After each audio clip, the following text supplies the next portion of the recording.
Yabona bra wami angikhulunyiswa utshwala mfethu angibambi. Kodwa empilweni mfethu noma ngathiwa umuntu akanalutho ubomhlonipha. Ukhulumisa umuntu omdala qhawe.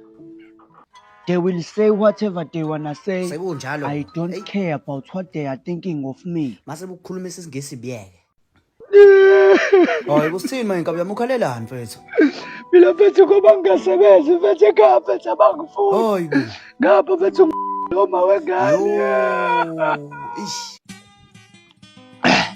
Sengidakiwe-ke manje engathi ngakhahlela umuntu. Hayi ungakhulumeki kanjalo bafuthi uzolimala. Awuthi ngiyobuza labaya ukuthi ukhona yona nenkinga.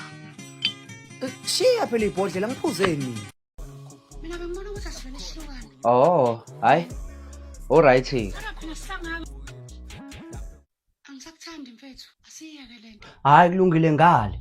Wena mawuzala ngayo kunika imali yokugibela, ngifike la ngikuphakele, ngihlezi ngikuthengela namadatha. Leyo mali yonke ngiyayifuna. Asiyeke lento. Awusana sami ngiyacela ngicela uyicabangisise kahle lento sesidlule entweni ezingaka. Noma mhlawumbe ungala ngoba ngihlezi ngigqoke ande yodwa.